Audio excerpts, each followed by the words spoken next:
I am not a clown, for I have no clussy. Welcome, chat, to today's stream.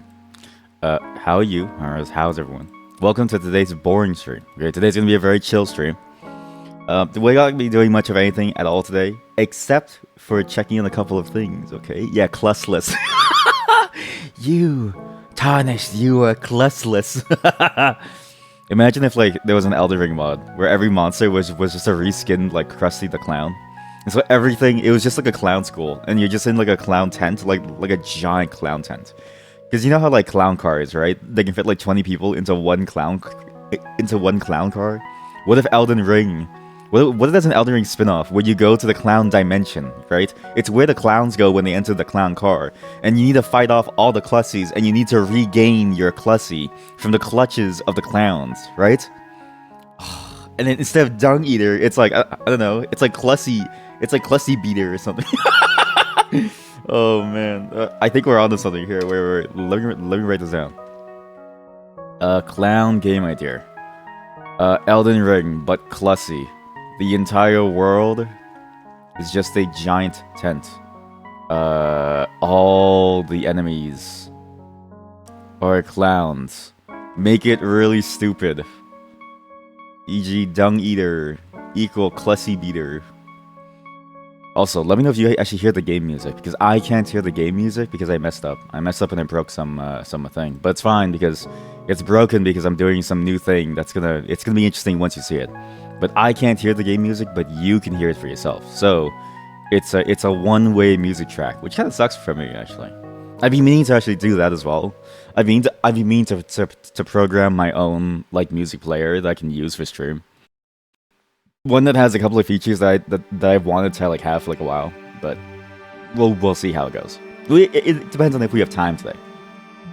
Can you re-register? You might be able to. If we get enough of the work done today, then maybe we can. But I don't think we can spin something up within 8 hours because, as you know me, I get discursive. The word of the day, class. The word of the day is discursive. And one thing that I'm gonna get discursive about, okay, is a bunch of very good game trailers that have been coming out. Chat, these are things. Get to it then, programming monkey. Okay, Jeff Bezos.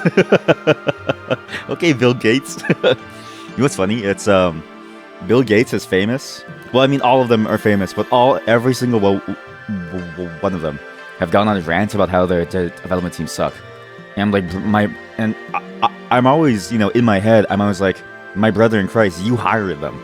Like, you're the one who, like, made them, basically. Like, you made these teams. You know what I mean? It's strange. But there's a really, really good, I think, Twitter account, but also website, I think. See if I can find it. Oh, God, there's more. So many pussy and biobots, man. God, I have so many pussy and biobots. It's all pussy and bio. You comment on one public post, and you say something like, whoa, buddy, we don't have microplastics here. We only have macroplastics. Because I commented on the thing about the microplastics in your balls, and I said, listen, buddy, we big down there, I got macroplastics, and all of a sudden, there's bots all over the place. But yeah, just before the ad hits, there's a Twitter account called Tech Emails, and I will call it Twitter, as always. I think they have a website as well, called techemails.com, but I have no clue if this website works. Because, yes, it does. So if you go to techemails.com, you can see a bunch of like tech emails, like internal emails. They collate all the ones that are from like various sources. So the hi, please don't use the hi. It looks so nasty. But the way that it works is that when they collate it from different places, they pull it from like say court documents. So you don't need to go through like a 500-page court document on like the monopoly of tech companies. You can just read it yourself, like what the email actually says. It's a fascinating look into what they say. And there's one famous one from Bill Gates about how he says how he can't download anything. This is why, to protect yourself from your boss, you should always start a union. That's right, if you start a union, you'll be able to save yourself from the clutches of your evil boss, because then you're going to fight back. When they say bad things about you, you simply stop working. Hopefully I timed that right, because the ad break is now on. Now we talk about the subscriber stuff, okay? Subscribers, you are slowly going to get more and more emotes. I just wanted to try some uploads, so like some test uploads. So here, I'll just show you them. There's only like two so far because I wanted to see what the process was like. And I also wanted to see if my original ideas would even fit because I hadn't even like drawn them fully. But you have like very draft versions of these emotes. And boy oh boy, is it small. It's way smaller than I expected. So I don't really know what to do. It's a lot smaller than I expected. So, I didn't really expect that, but I can show you the images themselves instead of the entire panel, because that's probably better. So, subscribers, this is for you. Obviously, there's going to be 5 free emotes. I just need to download them. Again, thank you to Athel for making them for me. She just made it for me, and I was like, cool, thanks. But they do look cool. And I do want them on the channel, because I found out we have actually 10 slots. It's 5 free, 5 subscriber, alright? But for the subscribers, I don't give you like a good emote. I give you something cursed. So here's the cursed emotes here. Give me a second. Pull it down. Come over. Also, it's weird not hearing the music because I usually like to listen to the music too, but... Oh well, I get fucked, I guess. I really wish my audio setup didn't break here. Oh god. Also, just in case, if we crash, it's because my setup... I was messing with it. So this is one of the emotes that I wanted to put up as a test to see how good the readability is. The hands weren't usually supposed to be that large. It was supposed to be a bunch of bodybuilder poses, and then I realized that when I uploaded it, I was like, huh, 112 by 112 is really small. So what I did was like, I tried to emphasize the parts of it that really mattered. But zoomed in, you can see it, right? But like as you zoom out, it's really hard to like tell. This is the only pose though that I think has the troubles with it because this is the one pose that's so dependent on the hands. I have a number of other bodybuilder poses that I basically like drew out and like sketched over, which is basically traced. Because boy oh boy, do bodybuilders do the weirdest poses. And I wanted to recreate that one scene from the Boyfriends webtoon, where they all like flex around each other. They go like yeah, or like ooh yeah. So we'll see how it goes. Obviously, these are gonna take some time to upload because I didn't know that there's an approval process, but there's an approval process. I'm assuming because they don't want like, you know, TNA on the website. There's also this GIF, which I don't really have any words to explain why I made this. I just wanted to make this. That's basically my head, but a whole different set of like facial features, which I thought was funny. And it looks terrifying. It also took me a while to actually figure out how to convey it because I like to do this stuff in like a video editor, which is like nice. Video editors are nice for making these. But the pain point of a video editor, also, welcome back, you maidenless viewers. The problem with a video editor is that you can only export as a video, which means that you only have a video to work with. And videos are not inherently GIFs.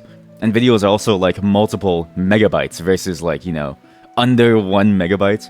Thankfully, there's a command line tool called Gifski. So if you ever need to convert a GIF of a video into a GIF, this is a very good encoder. I've used this for years. I've used this for technical documentation. I've used this for like, you know, project, you know, because a lot of projects out on GitHub have like a GIF of like what they do and stuff. I've used this on a lot of different cases, and it makes really nice GIFs, like really good GIFs, to the point where my graphics card kind of like dies. Like this is a nice GIF. You can see the details really pop. What the fuck is that? You know, this is a good emote. This is like the emote that you put when I say something like weird, or when we're really like stressed out, right? This is the emote that you use when like things are going horribly wrong. This is a great emote. And the best part is I have all the assets for the eyes and like stuff. So at any point, we can just have eyes and stuff like that. And it actually translates very well. So the shaking works out very well. They might have a problem with that, I don't know. But the eye movement worked out well, as well as the teardrops, so, or the sweat drops, which is nice. So yeah, that's all gonna come soon. I have no clue when. It depends on when it like actually releases, but I have no clue. But when it does, subscribers get these weird. So the subscribers get the weird shit. The subscribers get the ones where it's like, okay, like you can use these anywhere, and people are gonna go like, what the fuck. Your freebies are going to get the very nice ones, the very tame ones, right? Where you just get them and it's like, okay, well, this is the set that everyone has, right? Like the hearts and like stuff, which isn't bad, but it's just a more tame set to make sure that people don't get scared, right? At least for the initial set. You got a new emote, Noggy Howdy. That one's good. I wonder why they make the emote size so small. Sometimes I wonder if it's like too small. But I understand why it's so small, but I almost wish like emotes had like more larger sizes, especially depending on your like chat background. It's like hard to see certain details on them. Not like yours specifically, but just like in general. I find like a lot of like how Twitch does its chat emotes and just this chat system feels poor. I feel like Twitch could do a much better job. But again, I'm talking as an armchair developer. Armchair. It's all armchair. But as I mentioned, yeehaw, as I mentioned, we have a couple of things to check out today. We're not just talking about tech. Today is also very, very good because there's a bunch of games, events that have been happening that I haven't really had time to catch up on. The reason being is because I usually hate watching the presentations because I think the presentations suck. It's a bit like watching like a live stream of someone programming. Hint, hint. Where you kind of want them to do like a Michael Reeves and just cut the entire thing down to like, you know, half an hour to like an hour, right? Like you don't really want to see somebody struggle to read for like 30 minutes. That's boring. Instead, you just kind of wait for the event to be over and you just go for the announcements. So it's like, because like everything in between the announcements is just advertisements, talking, very bad jokes that never land. The hosts, I mean, they try their best, but it's honestly just the fact that the show is like an advertising cycle that they have to go fast, right? So they don't really get a chance to like work with the crowd like a normal person would, and so it's just hard for them. But it's the same reason why I don't ever watch like any award show, whether it's like, you know, Game Awards or the Grammys or something. E3 was very different because you never really could predict what would happen at E3, right? Some days, like some years, you might get like a giant enemy crab thing, or you might get like Reggie doing like, you know, Wii Fit dancing, right? And you never really know, and it's always funny, right? Like there's always some funny moment that you almost want to experience it with other people. But these new game shows, they're very, very tame. They're very, very corporate. They're very sterile. They don't really have many things going on. There's no fun. There's no risk-taking. It's just an advertisement thing. So, I wait until afterwards for all the games to show up. There's a few fantastic announcements at the Expo show. There were. One of which, if it loads, Stalker 2. I've been waiting for Stalker 2 for a very, very long time. Now, I love the Stalker games. I played basically every single Stalker game. I think the latest one, or I can't remember which. There's too many Stalker games to like think of, but it was either Clear Skies or Call of Pripyat. That was the one that I gave up on very early on because I didn't know about the mods at the time.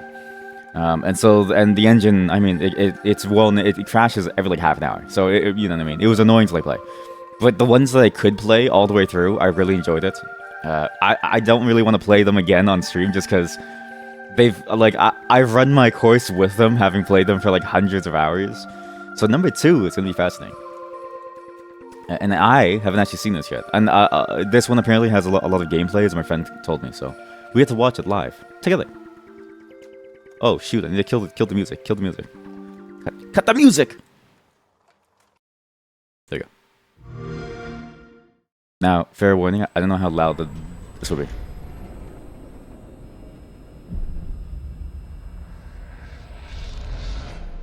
Pripyat is the last one. Clear Sky is known. Okay, so it was probably Clear Sky that I couldn't get through yet. Probably.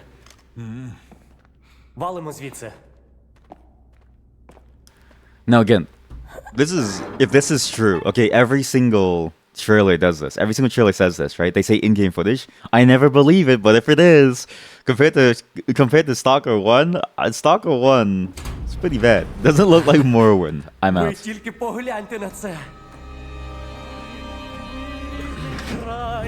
Чарівний край черемоша й прута.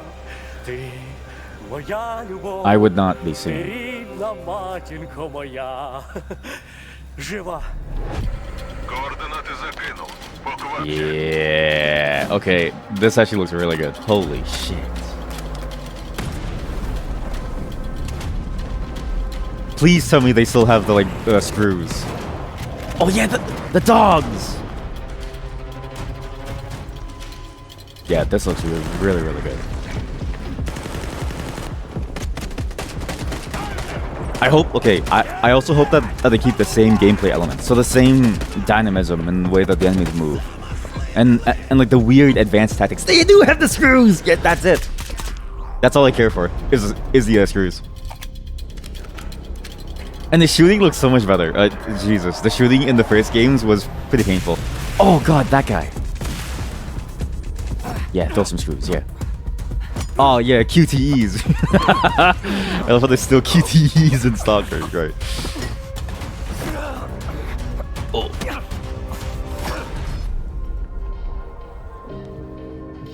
And the vibe is immaculate. Зараз час такий. Час можливостей. Yeah.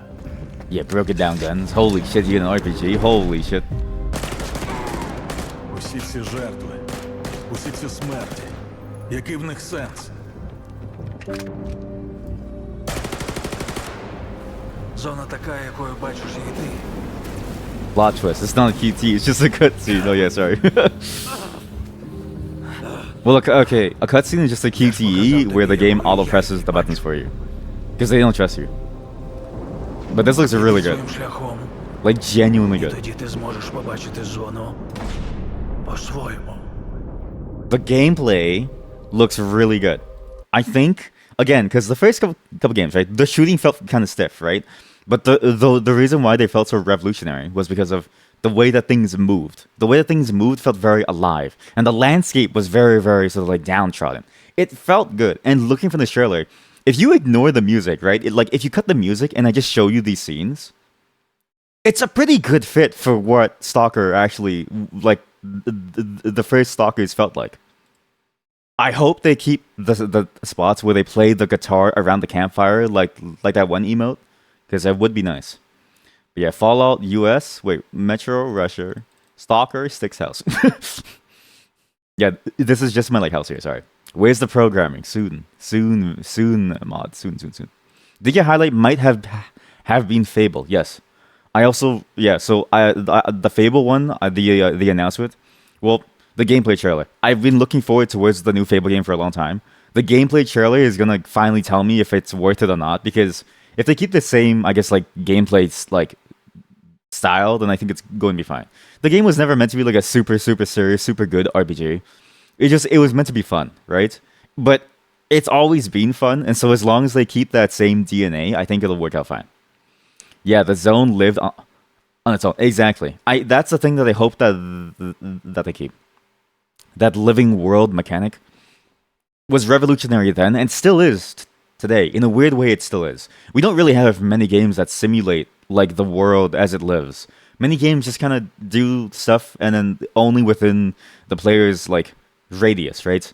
The only games I can think of that actually do that living world still is like maybe Skyrim, like maybe the Elder Scrolls series, maybe Fallout 4. But even then, it's like way more tame because like it's just it's scripted and they don't really leave their zone. Like they don't really move around. In Stalker, like these people just move around anywhere, and they'll play like guitar around a campfire. They'll just do anything.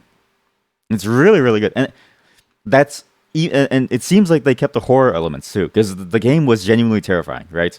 Like Metro, I think was a great game as well because of how like scary it like was. But Stalker really captured that feel in an open world sense and captured that much slower pace, less narrative structure, which was like interesting. It was more of a simulation sandbox in my mind. But the story also, I was always curious how the story would like go, because the story is fascinating too. Of like, okay, what like happens? Like, how is this all going down? What happens after the you know, the main character from the last one like kills all the, I mean, spoilers, kills all the scientists inside the like tubes, right? So let's see how it goes. But as mentioned, there's many trailers to see. I need to find the link for the Fable one. Here we go, found it. There's many trailers. There's many games I've been looking forward to. Okay, these are at least the highlights that I've been looking forward to. And then you know we'll get to the other fun stuff as well. Okay, don't autoplay. Oh Jesus. Oh heck. Now this is the Fable trailer. I've never seen gameplay of it. This is apparently gameplay as well. This is what my friend told me. So let's see how it goes because I'm very curious to see how this one looks. Oh, right. You. And I will say, the worst part is that the how do I say this? The humor doesn't really appeal to me. So like, I'm not gonna laugh ever throughout this like game. but it's the whimsicality of it that like makes it strictly Fable and makes it feel very like I don't know odd. It's strange. It feels fantastical. Call of Pripyat was after the first game plot-wise. Okay, maybe I don't remember the plot at all then because I have no clue what happened in like each of the game. I just know that the guy went to the scientist, blasted the scientist, and apparently was like, or maybe before he was like told to go and he was like lost his like memory or something. I might be mixing it up with the Darkwood. I might be. You don't remember if they explained much? No, they didn't really explain much. No, I swear to God, Stalker. The only thing about the story that I know of is that within the last like 30 minutes, the story kicked in, and I was like, "Holy shit, there's a story!" Like I was just going around doing quests and like just taking over zones and like finding like random like animals and like weird anomalies and stuff. I didn't really realize that things were going on here. Clear Sky is prequel. Call of Pripyat is sequel. But then what is New Stalker? Huh? Sequel? No You wanna know all sequel. about heroes, do you? That was a programming joke. You have come Only to two of the you right place. may have gotten that. Because who better to tell you all about them than perhaps the greatest hero of them all? Yeah, He looks like my hero from my game. there he is. In all Pretty his much like a finery. one-to-one copy.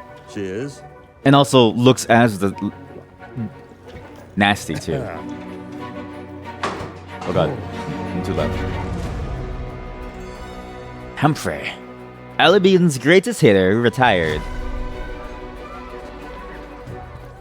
I mean, sure, you get your mega fans. You are like literally my favourite person. Your Oh, thank God. haters, I'm very glad that they kept that element of like people chances, reacting to and, you. The occasional giant toad. What's the gameplay For like? some reason. But it's more than that. It's more about than that. The choices you make. I'm a hero. I should do what I want. We thought you could save her. You know, it's your life and death stuff. That's what defines you, doesn't it? Really, stays with you. Just want to point out here, this scene is what my character would have done if I saw an NPC. I've absolutely sacrificed most NPCs in my playthrough. I knew this one hero. I took her in when she had nowhere else to go. Welcome to the most exclusive club in all of Albion. Thought I'd get her out. The Heroes make the most Guild. of her gift. But you know what it's like when you're young and you have a point to prove. I tell you, this kid, she had it all. The skill, the talent, the power. She was something else, all right. She was... They always, I'm just gonna say it, they always show the worst bits of gameplay. They never show like the lived-in gameplay.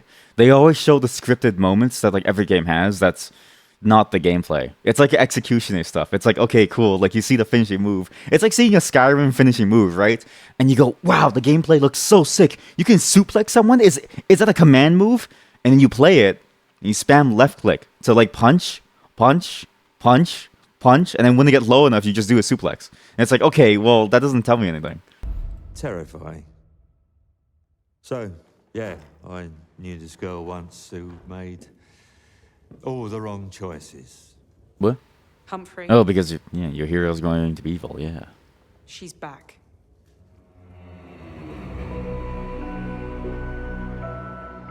You heard you heard sequel, but didn't get it. I'm going to. Anyway, fix it's okay. That's a good thing. place. You're not supposed to know about no No sequel. one Sucks. is going to stand in my way. The graphics are stunning. Such a change from the last one, which was Fable 3U, I think. Yeah, the graphics are really, really good. But this gameplay is like, I don't know what it is. And so I don't know if I should get excited or like not. They show elements, they show snippets of like the Fable DNA, right? So like the people coming up to you to like talk to you, and then people calling you like Chicken Chaser and stuff. Although I don't know why they didn't add like Chicken Chaser or something. But then the gameplay elements, right? Like just the raw like moment to moment, like how does the combat work? Because like this is what you're gonna be doing a lot of the time. I don't know about you, but Fable has a shit ton of combat of like combat throughout all the Fable games. There's so much combat because you can't avoid it. Like when you're walking between places, there's just combat everywhere. So you see this, right? Execution. You see this? Scripted. You see this? Scripted. Power. It's like, okay, well, I clearly can't press a button. Like, I press a button, but there's not.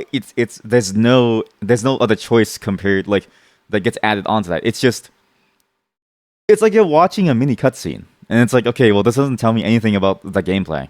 The only moment that made me go like, oh yeah, sick gameplay was this. I mean, sure, you get your mega fans. You are like literally my favorite. And this is all I really care about from the game, because the game itself was kind of like a weird sandbox where you just made your own hero and you did everything.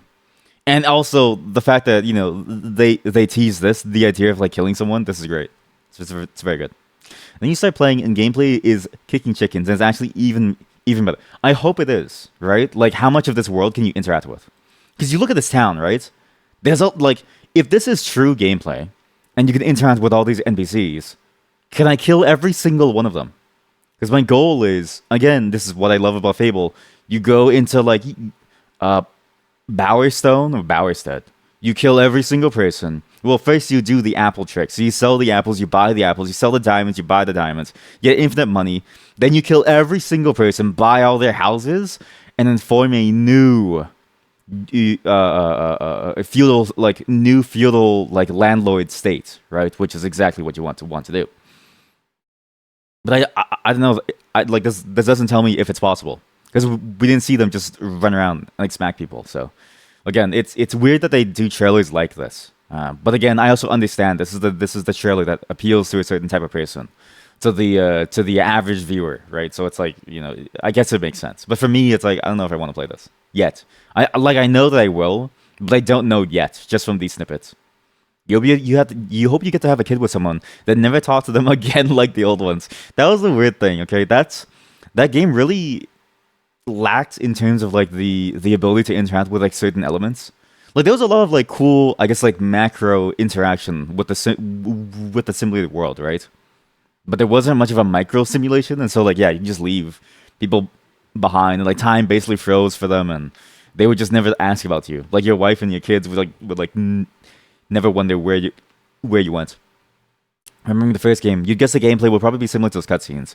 Just the camera angle would be less epic. Like the bow seems like what can happen in the game. Sorry, but yeah, like that's what I'm thinking too. Like maybe that's why they didn't want to show off the gameplay, because it's like, okay, it's just more of the same. So expect more of the same if you want the game. But it would be nice to have at least confirmation, just so I can be like, oh, and then you know, right? Like, because I don't know if it's actually true or not, or like how much of the DNA have they changed, right? Because the game is like marked by simple but effective action gameplay. It's not too complicated. It's very, very simplistic. It feels a bit like, I don't know, playing like I mean, it's just a very Fable way of playing. It's a very simple gameplay loop that has very interesting moves that interact with each other and then create more complex situations as a whole. But otherwise, you just spam left click and you dodge and you do some things, and that's like fine. But I just wish I would see it, because I don't care about the story. I'm gonna be real with you. I don't know a single Fable where I've ever cared about the story. The only time I cared about the story was the first Fable, because it was just kind of like new and I was young, so I didn't really have a reference for like other stories yet, and so I wasn't bored of those stories yet. I wasn't bored of the hero's journey story, which is a very oft repeated trope that you see multiple times over and over and over again, right? The idea of somebody being like a chosen divine one simply by their birthright, right? Even if they don't necessarily know it, they are the one to solve all the problems, right? That was still exciting to me back then. But also because Fable 1, the way that it did the story was that it actually made you go through the schooling itself, which was a very interesting choice. It made you go through the process of growing up through the Heroes Guild to become your own hero, and then just let you loose. And then obviously, like it got kind of weird near the end, especially with the new expansion, with the dragon part. But hey, it was good. It was good. Fable 2 and 3 are somewhat similar, although Fable, I think, was it 2 or 3? Which one had that? Well, one of them had like a kingdom mechanic, which I did enjoy the kingdom mechanic, because I really enjoyed choosing the fates of like a wide swath of people. It felt like if I was a king, right? Most people would probably be executed. Like most people would probably live in like squalor. I'm just gonna be honest. You only played the first one. Oh well. You should play the third one and the second one. They're actually really fun gameplay wise. They're not like, you know, crazy new or anything, but they're not boring either. They're actually like pretty fun to like play. But yeah, this is like I don't know. Like this is the only part where I was like, oh yeah, this is great to me. But yeah, that was a very disappointing trailer. Again, disappointing trailer. Imagine you at the Xbox Game Showcase sitting for like 3 hours and you see this 3-minute ad that doesn't even tell you anything, and you can't skip forward. And if you miss a part and you want to see a part to examine it, you can't go back unless you watch it on YouTube. But then in which case the whole thing is out of loop and you need to like, you know, go back in time. It's a whole mess. But afterwards, you go to a website, they collate all the different trailers that you saw, all the different games, especially because these game events have like after events where a lot of the smaller developers that didn't get the main stage get to like talk about their like stuff. So they get more time to go through it, which is nice. Did they port it to PC or is it still Xbox 360? I think it's still only Xbox, but I'm actually not sure. Maybe it was a part of PC. Well, wait, it is on PC now, yeah. In 2011. Oh, but it requires games for Windows. Oh. Ooh. Well, it's not for PC then. It's for games for Windows. You might need like a Windows XP or something. Yeah. For 2 and 3. Yeah. So I was talking about 2 and 3. So they're both on PC, but you need games for Windows Live. Which is I don't even know if that even, because again, when games for Windows died, a lot of games just didn't update it to remove it, so most of them just like died. So another game trailer that I've been looking forward to is or at least I was surprised to hear that I wanted to watch for sure, because I was like, this is crazy, I can't believe that they're doing it, is a Perfect Dark sequel. I've heard things about this trailer and how generic it like looks, but like Perfect Dark was always a generic game. Perfect Dark was always a very generic game. The thing that made it shine was that the gameplay was stellar for the time. So I'm curious to see how they translate a lot of that over into the new day of today, where it's like this game is up against a lot of competition that have sort of taken its elements and done them better. IMO. Like if you play Ghost Recon Wildlands or something, right? It's like it's very close to what this is, but in an open world setting. And with similar cool weapons, except for like the auto turret stuff, right? And obviously the aiming is a lot, you know, more traditional third-person, first-person shooter. But it feels like, you know, a lot of various games have taken elements from this game and placed them into their game, and a lot of this game's design ethos has been placed into their games to make something that is basically Perfect Dark if it was made today, kind of like Deus Ex. Yeah, third Fate was on PC. Yeah, I guess you didn't want to play because you didn't want to skip the second or something. It's fine to skip the second. I honestly, that's the one nice thing about the Fable games too. You don't need to care about any of the Fable stories. You just play them, right? Peter Molyneux's greatest invention for gaming is that he cannot write a consistent story that spans multiple games. And so every game is basically its own standalone game. That is his greatest invention, is that you can play a sequel without ever needing to play the prequel. His greatest invention. That and Black and White. Your target is in possession of a radioactive device. I also love how this trailer started. If I heard this, look again, you're watching it's live. You hear that, and it fires like synapses in your brain. Like, wait, this sounds so familiar. And then you realize, like, holy shit, it's Perfect Dark. Is in possession of a radioactive device. Stop Carrington's attack at all costs. But yeah, I'm very curious to see how they translate this, or how they bring it to like a modern I always knew I had an time. instinct. Because the game was good then, but that was like 20 years See ago, the right? world differently. I thought it would be like any other mission. But this might just be was wrong. pure cinematic. I don't know. Let's see. Crystal Dynamics. Holy shit. 23 degrees all day, every day.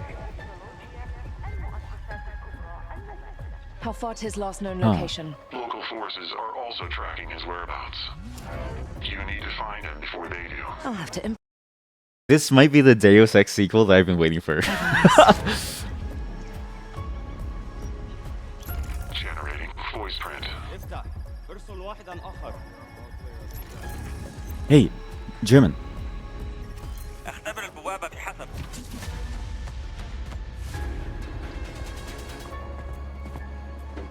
By the way, never ever ever use security devices. There was an attack recently where what they did was they looked at the vibrations on the window where the blinds were closed, like pretty close. They tracked the vibrations on the window of a meeting room where a high priority figure was from a video, and then they were able to recreate the voice from the sound waves impacting the window. Like voice recognition stuff is very stupid. What readings are you getting? Maybe I shouldn't have said that. I think that's a state secret. I'm looking at the screen right now.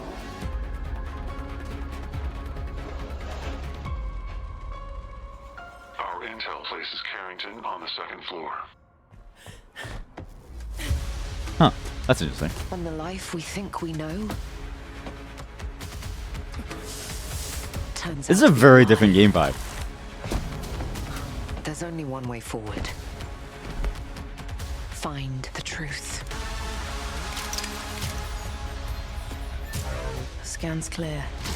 I'm going in blind. Carrington! Damn it!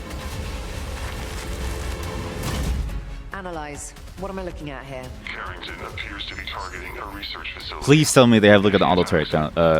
Casualties could be I want to stick turrets.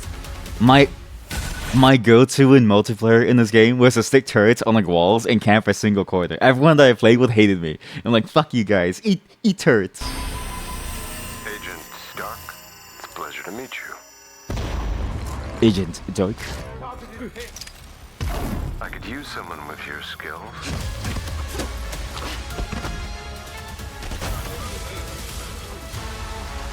That looks so cartoony. It's so perfect.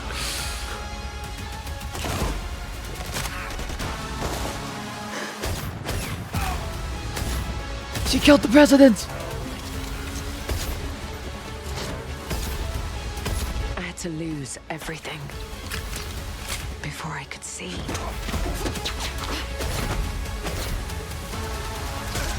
What this world was really hiding.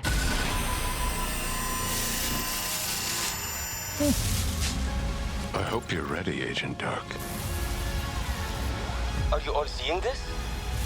Are you all seeing this? Oh my god, they actually kept I that. hope you're ready, Agent Dark. Are you all seeing this? Once you open this door, there's no going back.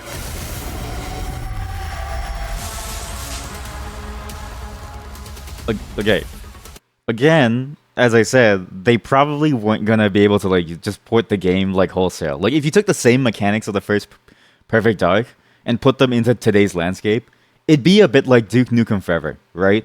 Very outdated. It just doesn't feel good anymore. Like the entire landscape has like moved. And again, what I say, Deus Ex feels like what you wanted Perfect Dark to eventually be like. This one feels a bit like the Deus Ex sequel that you kind of wanted, that had like more active gameplay, that didn't feel so stiff to play at times, right? Which is what basically you go from Deus Ex Human Revolution into Mankind Divided into this, right?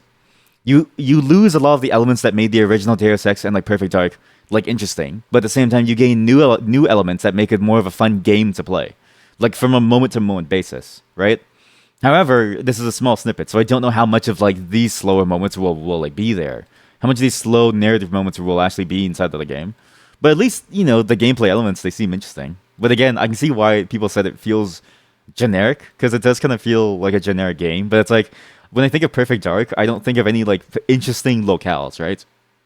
Even like Deus Ex, what they had to do for Human Revolution was they had to invent like a whole new alternate universe Detroit, where Detroit wasn't just a rundown, you know, crime infested, you know, shithole, where it also had to be a beautiful technical, like a high technocratic society as like well. And so they had to basically do what that did for like this. But Perfect Dark, I mean, it's just you generic spy, you going to generic spy building, trying to stop them. Some futuristic elements, and you get some of it, but it's like it was always meant to be like a low sci-fi thing, and so it's gonna feel generic because everyone's seen a shooting game done in a modern setting, which is what Perfect Dark was. So But I mean, the gameplay looks so cool. There's like parkour, and it seems like you have like cool shooting. A lot of the gameplay elements seem scripted though. Kicking someone off the balcony, doing these like these melee moves. This feels like a scripted marketing video, where the demo is like a pre-rendered demo that it's made to look like the gameplay. So I have low hopes, but I mean, I hope it looks. I hope it works out well, because again, you can't go wrong with. I think like the whole idea of Perfect Dark. I just enjoy the vibe of it compared to other things, but that's because I think we just don't get enough like weird techno sci-fi shooters that are actually like decent. Most of them feel kind of bad, so R.I.P. Kennedy, yeah. Yeah, you guess we were like stubborn like that or something. You also remember people saying Fable 3 wasn't as good as something. Maybe that was also the reason. On Wikipedia, it says it got 8 and 9 out of 10 mostly, though. Don't know where you got that. It's because popular perception. So this is the thing. Fable 3, Fables 2 and 3, it's a bit like the new Perfect Dark, right? You lose the elements, or even it's a bit like Deus Ex Human Revolution compared to the first Deus Ex, or even like the second Deus Ex. I mean, we don't talk about Deus Ex 2. Deus Ex, we don't talk about Deus Ex 2 ever. Just don't talk about it. You lose the elements that make it very, very interesting and very cool. You lose a lot of the complexity, and so you lose that core audience. In return, you gain a wider audience that's full of newer people who see this game, who compare it to things like Call of Duty. That's why these like games get so high, despite you also hearing a lot of detractors against it, because the game loses a lot of the things that made it what it was, in terms of like the small subtle details, the little complexities, the little like I don't know, like bits and pieces that like added on. That was like a bonus sort of like topping to the core DNA of what the game was. But in return, you also get like a bunch of people who like actually like just wanted to play a game like that, and who are getting into it for the first time. And basically, the most vocal people is always going to be within that first group, because if you like a game for that long and you want a sequel to that game, you're one of the few people who are very loyal to it, and then you're outspoken. It's a bit like my Twitch chat thing, right? You have like 90% of viewers who like don't chat, right? They just look, right? Like my mod said one thing and she left. My mod says one thing, says where's the X, where's the wife, where's the game, and then she leaves. She's like the 90%, right? Then you have the 9% who might show up every now and then to like actually sign in and like follow you, right? Like to give you like stats. Then you've got the 1%, which is you guys. You're the 1%, but you're not first class citizens. YouTube is first class. You're the second class 1% who actually show up and like talk, right? It's a bit like that for like games too. The most vocal ones are just small. So, because I had the same perception too until I played it, because I had heard from everybody Fable 3 was like dog water. It wasn't the same anyway. It was ruined. And then I played it and I was like, it's not that bad. Like obviously you like miss things, but it's not like awful. Like it's a bit of a new thing, and it's a bit of an old thing too. It's back and forth. But this one's gonna have a lot of interesting detractors. For one, I don't even know if I can actually get this demo. I mean, this like playthrough video anywhere else. Yeah, here we go. Featuring David Hayter? Do we watch a 10-minute video on it? Like, I've already seen the game. Like, I know the game. I wanted to play it on stream, but I don't know if we should watch it. But it has David Hayter, so maybe we should. That's fucking sick, actually. Yo. But which one do we watch? Do we watch the...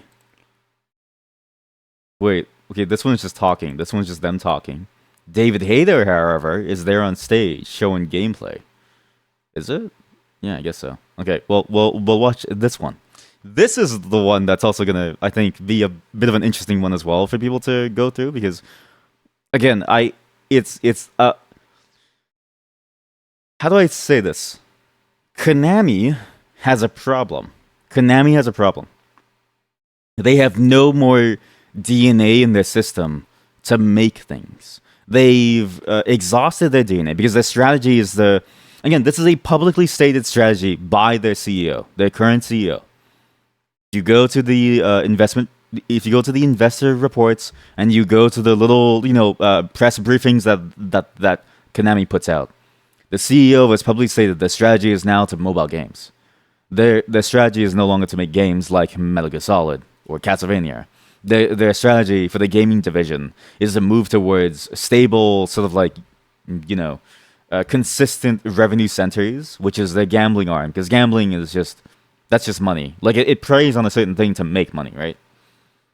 Then further investment is towards another arm that's designed to bring more immediate revenue as well. So there's no more long-term value building. And this is a problem because now they're cashing in on their previous reputation, right? They're cashing in on the work of people who are no longer there, who were ousted from the company, as far as we can sort of like imagine, right? Although maybe that's probably just the fun imagination. The truth is they probably just left because they didn't like the vibes anymore. But it's more fun to imagine people getting ousted because they get kicked out or something, right? But the thing that makes this so freaky to me is that the things that they show off, which is like the Metal Gear Solid 3 remake, makes you go like, yeah, I kind of want this. Actually, is this 3 or is this just Snake Eater? I forget what there's too many Metal Gear Solid games. But the way that they do this, because they cash it in, there's sort of that like fear of like, okay, maybe we'll never see something new from them ever again, right? And I said this when playing Castlevania, right? Sure, you're bloodstains, but you can't beat the idea of Dracula. Like that's such a cool fucking idea. And you look at like, and you think about it, and you go, okay, well, what story can top the idea of like an ancient line of vampire hunters trying to stop Dracula from taking over the modern world? You can't beat that. That's too fucking cool. And that's how it is for Metal Gear Solid. So now they're cashing in on that goodwill and reputation that Kojima has like made, obviously, and they're making a remake of that Snake Eater game, which is that game is fantastic. But again, being a remake, I wonder how much of it they are going to change, right? Obviously, they changed a lot of the graphics. As you can see from this one still, it looks significantly better than what it was before. I've even just bare screenshots, you realize that this game is a fully high-fidelity remake. But I wonder if they changed any of the actual elements of the game that made it so interesting, too. Again, those weird, crazy elements of like him doing like the revolver spinning and like stuff, and having like Ocelot also react to your revolver spinning, choking out Eve, and like her telling you like the size of her stuff. Like they're weird elements, but they add to the game's flair of like, this is a very strangely detailed game, right? And then you have the political overtones of it, which is like amazing, right? Like the story that it tells is so, in my mind, prescient for today's day and age. He was a very forward-looking person who sort of like understood what 1984 was getting at 20 years later. So, I mean, let's see how it goes. Holy shit, What it's does it Snake. take for a remake to become truly legendary? I think you're gonna like what you find. You know this guy, you could hire him to say anything. So you can hire the voice of Snake to say anything. You can hire him to like say like, oh yeah, I shit my balls to a day. And it only costs you $5. It's so sick. Oh yeah. I had diarrhea this morning. It's like, whoa! Making a beloved classic is like sneaking into a secret weapons facility. Okay, let's just One little misstep could mean disaster. Snake, but on what was that thing again? Panzerpan or something. That like drug that you take to like snipe faster. Not an easy job. So Maybe we let's shouldn't dive have seen deep. this, 'cause And this is what all better boring now. place to start than the completely overhauled book. Is it boring? Is it boring? Is it boring? Is it boring? Interview, Delta is built in interview, Unreal interview, Engine interview. 5 to achieve an unbelievable level of detail. This is also the crazy part. I'm surprised that they. Well, I mean, it makes sense why they moved off of the engine, right? Like, I'm assuming Kojima took most of the team that understood what the Fox engine was, and then he moved all of them to his new company, which is the Kojima Productions place. So I'm assuming that's why they can't use the engine anymore. But that engine gave us Metal Gear Solid 5, and I really, really hope that they're able to sort of like bring over the stuff on top of the engine that made Metal Gear Solid 5 so good. Because the gameplay is really the core aspect. The engine can deal with the low-level stuff, which is very basic, right? But all the trimmings on top that they added to it is what makes these games feel like a Metal Gear Solid 5 game. When you play Metal Gear Solid 5, it's surprisingly good in the ways that it like does things. The various things that you can do in the game that you can interact with. But you know, the core of the engines are basically the same between Unreal Engine 5 and the Fox engine. Like your graphics, your input, your sound, that's all basic, right? But it's those things on top that I wonder if they can translate over or if we lose forever. All the And that's just for like 5, better than which had ever, with arguably new less advanced elements. models. Snake is brought to life with extreme realism, incorporating minute Okay, well, details this is a boring trailer. I should have found you a better one. How about this? There's a better one. There's a better one. This one was just gameplay. I just want him to like say, you know, he like shit hits like pants or something. But no, it's whatever. Here we go. There's a 2-minute one that has just pure gameplay. The reason you didn't play Metal Gear Solid is also because you didn't want to skip games. You had like the 4th or the 5th on your PC pre-install. You wanted to go from 1 to 5. But you never finished the one on PS1. You also tried the one on NES, but decided that one wasn't necessary somehow. The same happened to Persona. Honestly, in a weird way, you're actually supposed to start with 5. Like story-wise, you actually should be starting with 5. And then you start with everything else. Like 5 is actually the start of the entire series. It's such a weird story thing. So you go from 5 to the NES, and then you go to the PlayStation 1 games. That's how the story goes. So you have to go backwards in the time. Then you need to find a used PS3 that still has Metal Gear Solid 4 to like play. That's the hard part, because that's the final game. So yeah, I mean, also too, like that's a good choice because the story is so dependent on knowing the previous ones. But 5 is the most standalone, it being like a prequel type game. The NES one is also not important as you say, but it is the bridge between Metal Gear Solid 5 and Metal Gear Solid 1. Like that's how you know the two are actually, you know, in the same realm. Like that's how you actually see the continuation. But yeah, that's a good choice because 1 to 4 is like you kind of have to play those. I mean, Snake Eater, you don't really have to. Snake Eater is also kind of a prequel, and I think it lies, which I'm pretty sure it lies after 5 or before 5. Actually, I think Snake Eater is before 5. Yeah. Snake Eater is somewhere. I don't know. Snake Eater is like somewhere. Basically, just that's a good choice.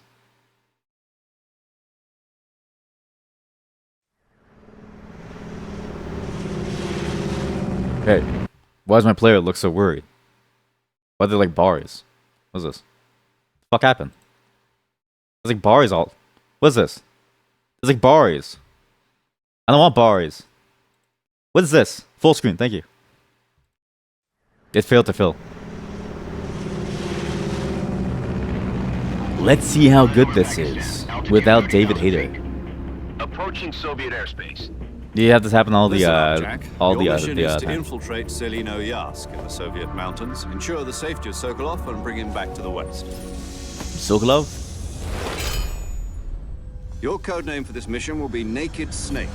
I'll be referring to you as Snake from now on. I really want to get into... I wish Kojima was still there so he could talk about why he named him Naked Snake. And why he wanted to bring Naked Snake back on screen, right? There's something about the way he like names things. I'm like, dude, how many... Because like, you know, it's... How many times can you do this? I guess you only do it 5 times and then he gets fired. This will be a sneaking mission. You must not be seen by the enemy.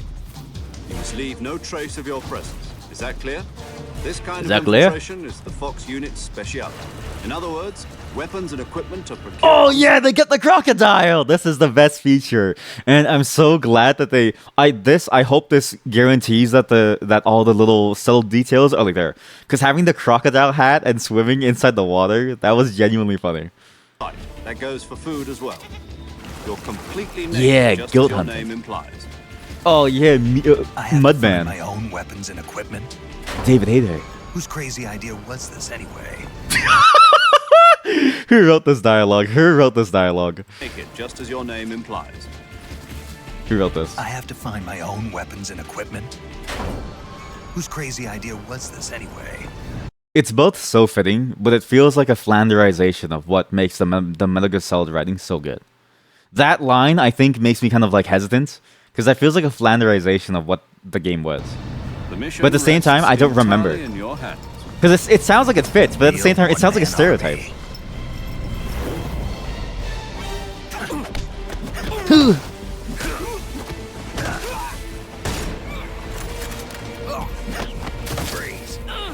Oh, thank God. They kept the same gameplay stuff. Good. Speak. Speak. Speak. Oh, thank God. They kept the same gameplay stuff. Good. Oh, thank God. They kept the same gameplay stuff. Good. Speak. Oh, thank God. They kept the same gameplay stuff. Good. Speak.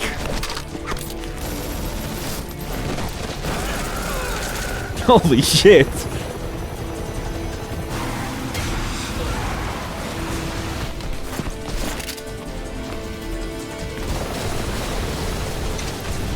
Oh yeah, they knew what they were doing when they kept the same jilted, like, running animation. Like, or sorry, stilted. Look at it. Just look at it again. He's running away from a helicopter blasting at him from like an Apache. Look at this.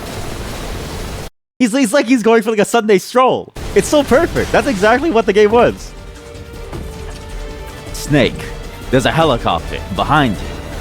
Colonel, I'm getting my daily exercise in. Call me later. Snake, you're going to die. Colonel, this is all I'll put in my plan. I'm gonna tire the helicopter out. Now. Gonna tire the Snake. You can't tire a helicopter out. It's just not possible, Colonel. Trust me. I'm Naked Snake. Like, that's the shit that you want, right? Maybe I should be a writer. Maybe I should have been a writer at Konami to make them. Colonel, I have a plan. I'm gonna tire the helicopter out. Snake, that's not how it works. Get out of there. Trust me, Colonel. I'm a spy. Again, it's a small snippet, but it seems like they captured a lot of like what made the game so interesting. Obviously, again, I don't know if the writing is the same because I don't remember the writing.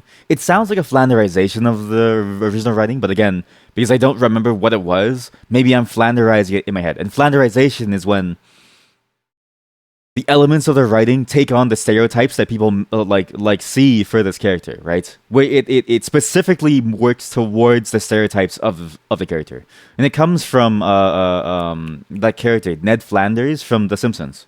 Originally, Ned Flanders was complicated. He had a wife. So here, Ned Flanders' wife died. I need a shirt. Give me a shirt. Make you uncomfortable. So this is Ned Flanders' wife.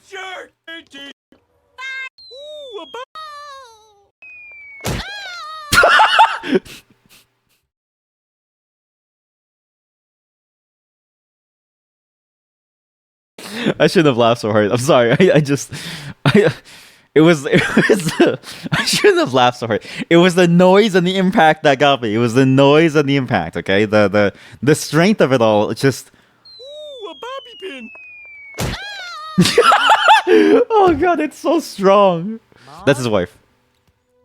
Maud. Oh my lord, she's dead. Oh, she's dead. Okay, so at this point, Flanders became a bit of a Flanderization of himself, right? But before then, he was a very complex character. He wasn't just like a howdy diddly do neighbor. He had like a bunch of things, like Ned Flanders, ripped shirt, and it ripped when he was ripped, or when he went crazy, right? Like there's so many different Ned like Flanders things, right? They did their best. Shoddily iddly iddly diddly. Gotta be nice. Hostility diddly biddly diddly. Ah, hell diddly ding dong crap. Can't you morons do anything right? But you will never get a moment like that ever again, because they play to a stereotype of the howdy diddly do neighbor. That's what you lose with Flanderization, right? That's the act of Flanderization. I just don't remember the lines from Snake Eater, so I don't know if like him saying, "I'm a one-man army and I gotta find my own weapons." Who the hell planned this, right? But at the same time, if they wrote a line like, "Colonel, I'm gonna outrun and tire the helicopter, the Apache," like I would be like, "That's amazing writing." Like that's Metal Gear Solid writing, but without Flanderizing it. Like that's perfect. It's stupid, but I don't know. We'll have to see. Again, this is sort of like what what Konami is going towards, right? Konami is going towards this idea of recreating the greats and effectively making, remakes over and over and over, because they know it feels like they no longer have the DNA to make their own games, right? Which again, it makes sense what they've done. But I wonder if this is the start of also their larger plan with the series, right? Because again, if they no longer make games, but they have all this goodwill that is still there. I mean, to be fair, like I might even get this. Even if I hate Konami, I still can't deny that I would want to try this and play it in a more modern setting.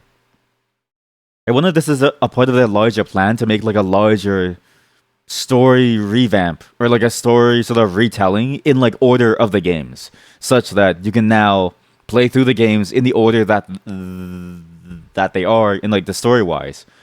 while also cashing in on their like game series, right? Because it's not like Resident Evil, where like every game is like a sequential continuation of the like last.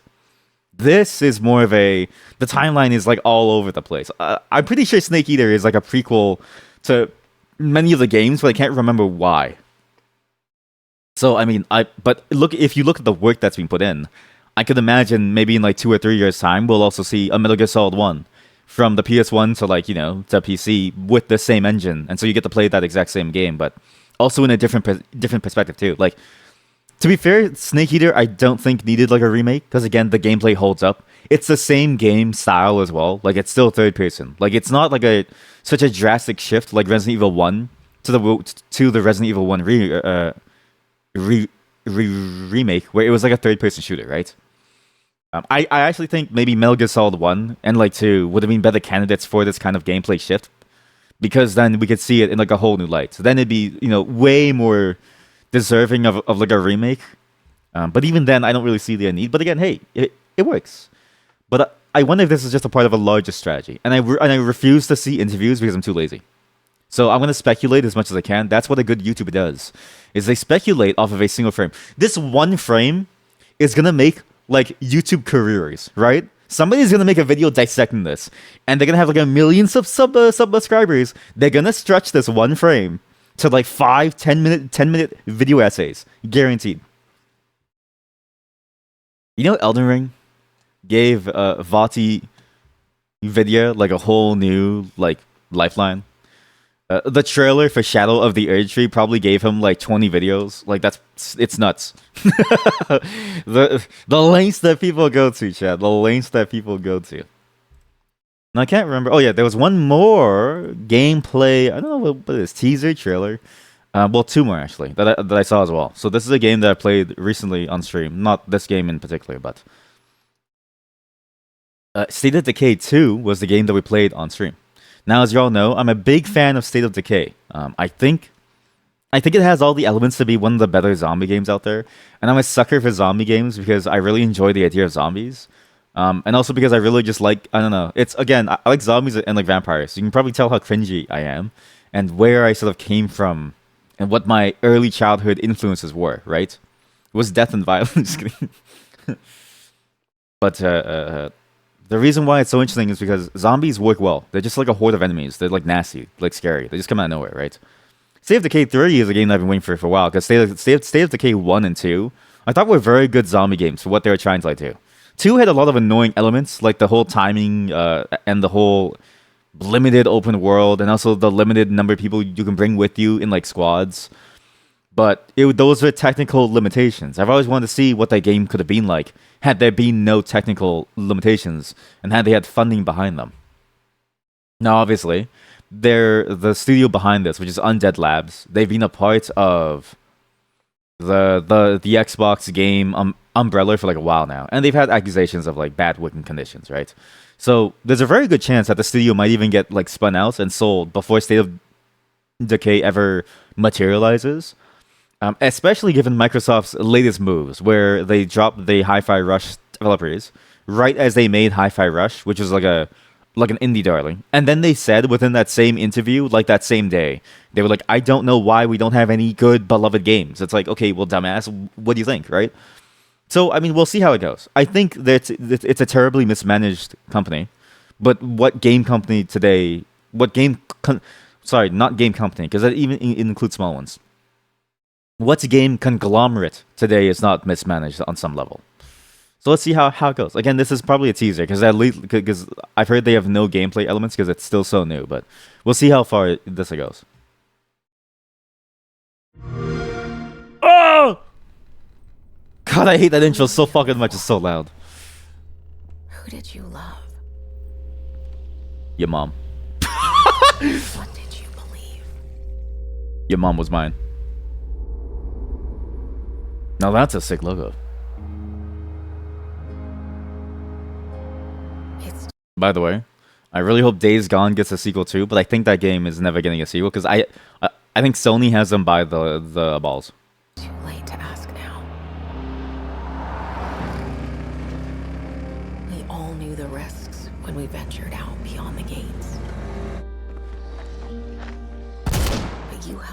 make something greater than the fear and death that surrounded us. Oh. There's an ad break. We wait for the non-subs. In the meantime, let me talk about the state of these studios and why we don't see many games like this, okay? This is for subs only. Now you get more introspective stuff, okay? Because I don't want to leave the subs with like no content and I leave for 3 minutes, right? But the reason why I don't think these zombie games worked out very, very well is because it's kind of a tired trope, right? Zombie games, they always rely on the people and that constant looming threat to be like a very viable genre, right? So zombies are always terrifying in some way. Because you can never really get rid of them, and as you die, they get stronger and stronger. It's basically the most apocalyptic version of like, what is the Earth? It's why The Last of Us was so terrifying to play, right? But it's not what made The Last of Us so good. It's not what made State of Decay so good, nor is it what made Days Gone so fun for us so far in a playthrough, right? The other element is when you reduce humanity down to pockets. This is the thing that's very interesting. What happens when you take a giant metropolitan city that's like 1 million people strong, 2 million, 3 million, 10 million, and you reduce it down to pockets, tribes, right?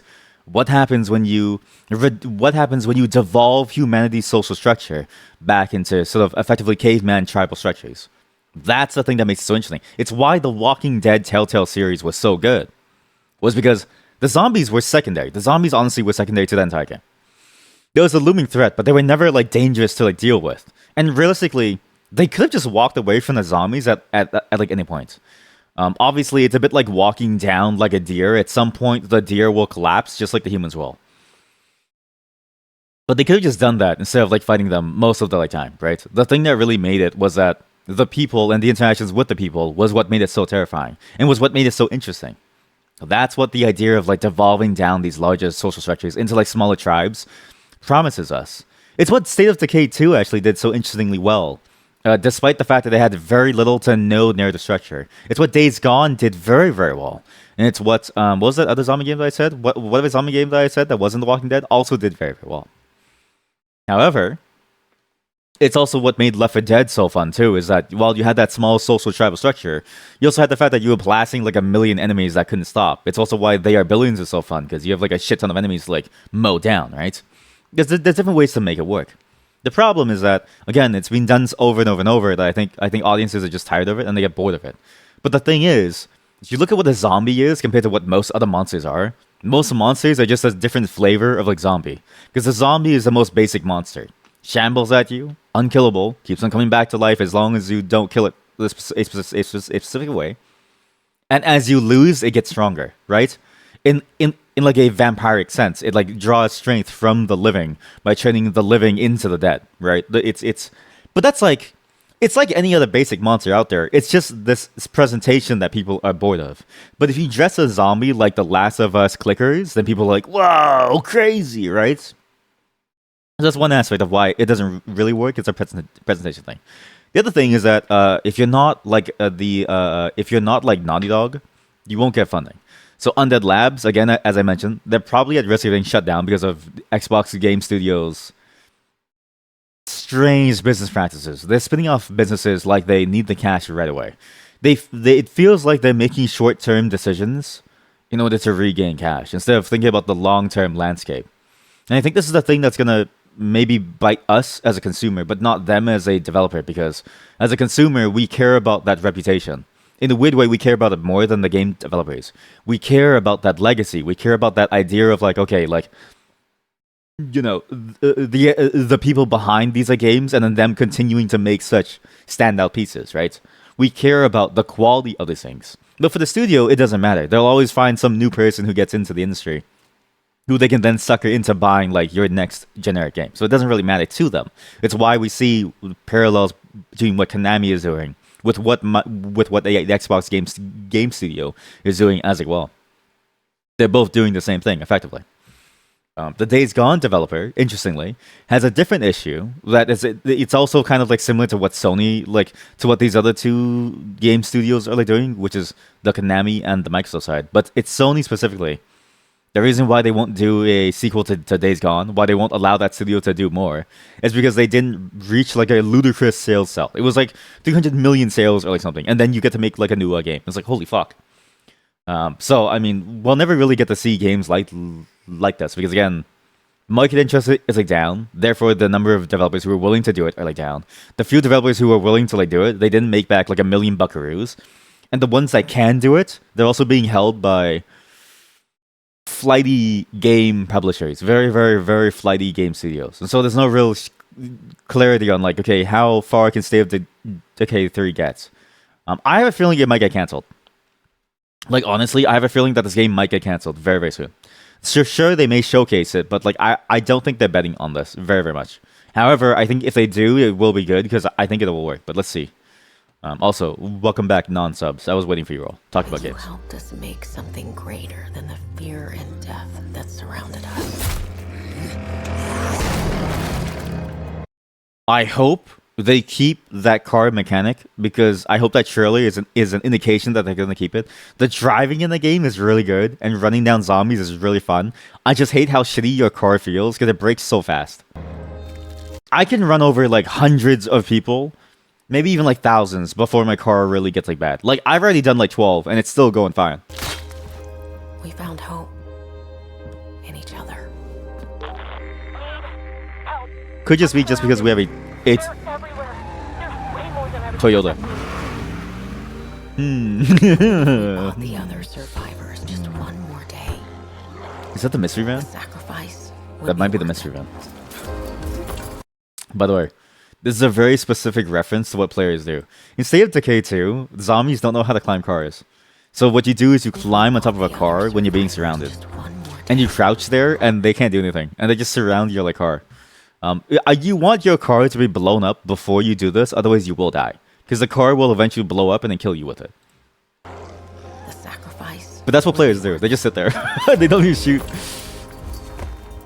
It would always be worth it. No one would do this.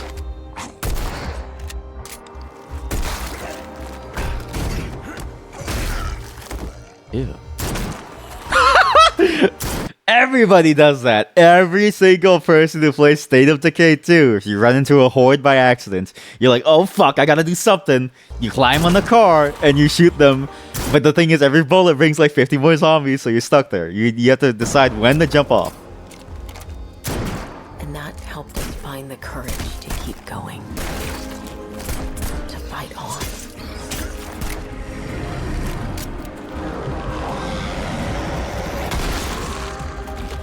When we needed it the most.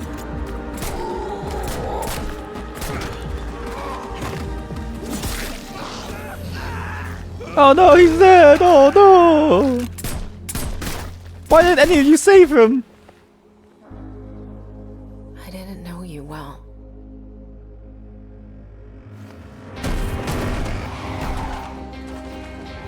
But we'll keep your memory alive.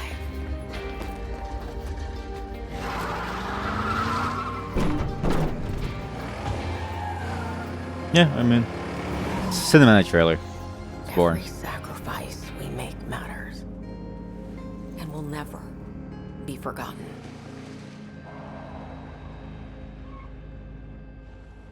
I like that motif though, the idea of like the infested bridge, showing like, okay, like this is what it's come to.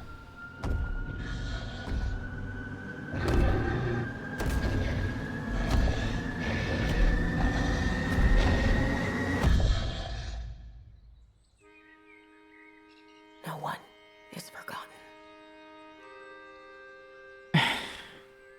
We live on. Cinematic trailers fucking suck. I don't care. I don't give a shit. I don't give two shits about the story. Like sure it might be cool. Even if the story is cool, right? The reason why cinematic trailers never work, even if your story is really fucking cool, is that you cannot get people invested unless they take the time to invest themselves in your story. It's literally impossible to get somebody to care about your story in 3 minutes or less. Unless they sit down with the game and they experience the story for themselves, they won't give a shit. Nobody looks at if you look at a cinematic trailer of The Last of Us and you don't know anything about The Last of Us, you might think this game fucking sucks. And yet the story is a masterpiece. It's just the format. A cinematic trailer can't work for a game unless it's like a mini movie video, like a 10-minute YouTube video. But they'll never do that. And so there's no point to them. Just show me more gameplay.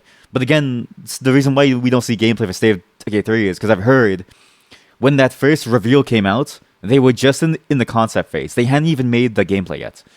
But this is basically what the gameplay is. Yeah, you lose a community member, you get booted to the menu, you select the other character, right? Then you're like, oh fuck, you do a radio call like a makeshift car. You run with your whole crew, and then you back it up all the way to like base, and then you realize, oh fuck, there's a feral along the way. Then your car blows up. It captures the gameplay really well. One person climbs on the car, it doesn't make space for anyone else. The only smart person, by the way, is the dude going melee.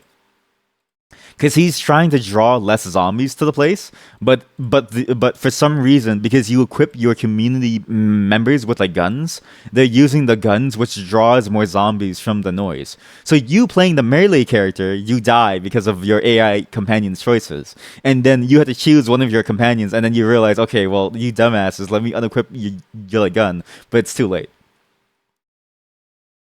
Yeah, I played this game. I played you may notice that I played State of Decay 2 a lot, and I got very mad at certain situations.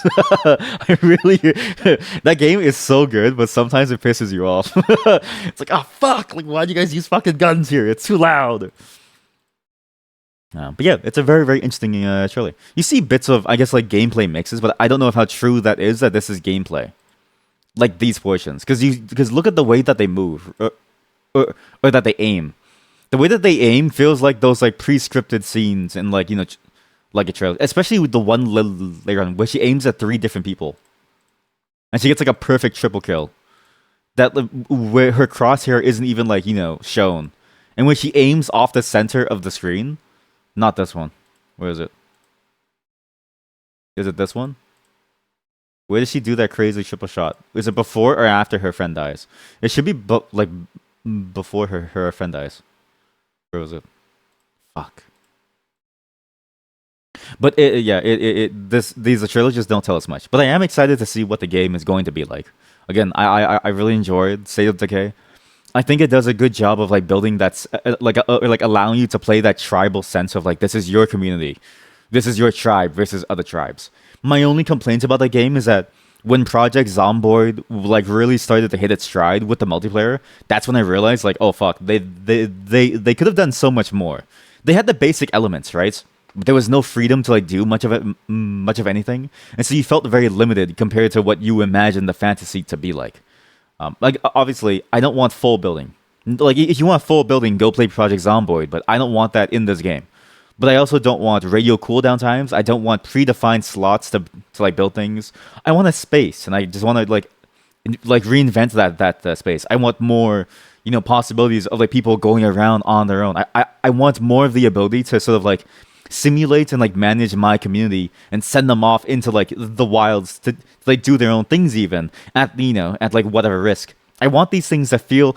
I want basically like a mini stalker in the way that your community would interact with the world, which is kind of what State of Decay 2 kind of is, but due to technical limitations of it running on the original Xbox, they weren't able to do much, and you know, they basically had to. It's an Unreal Engine 3 game that they had to retrofit to make an open world in. So you know what I mean? Like it's not really like there's decisions that they've been like, you know, that they've had to carry over for like years, right? So hopefully they can do it here. I mean, for States of Decay 3. What I want is kind of that vibe, that idea of like, okay, how can you make this happen, and like what is it going to feel like, and how can you provide more community, like a sense of like a small, like you being the leader of a small tribe in a world that's trying to, you know, kill you in some way. So we'll see. There's one more trailer. This one's for a game called Mixtape. I have no clue why, but in some narrative games make me go like, yeah, I kind of want to try this out. This narrative game seems interesting because it's about, I don't know, it's just weird. It's like any narrative game. So again, this is the really resonant sleeper category of the games. It's a bit like Life is Strange, right? But that's kind of what I want. And this one in particular looks interesting. Just because, like, I don't know. I like the vibe of it. It vibes. It slaps. It's like that cat emote. My mixtapes bend others to my Audio will. Jungle. It's a strange, Audio Jungle. almost cosmic talent.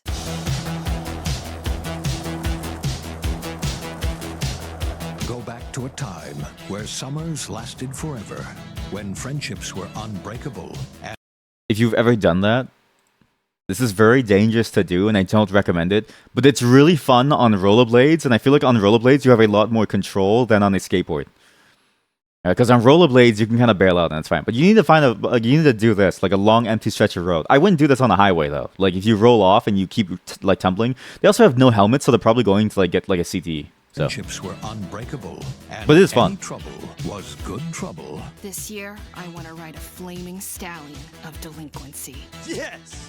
Yeah. What's your name again? From Beethoven and Dinosaur. What's your name again? I don't even know you, bro. In the making. Experience the freedom of the teenage wasteland, sneaking out, making out, avoiding the law, and maybe something a little more. Hey, can I stand up? Yeah, little Rockford, go nuts! This dude is a police officer hanging out in high school pretending like he's like one of you, okay? This is... You see a dude that looks like this in your high school, that's just a police officer. He's trying to sell you weed and he's trying to get you in like jail for 20 years. Set to the soundtrack of a generation.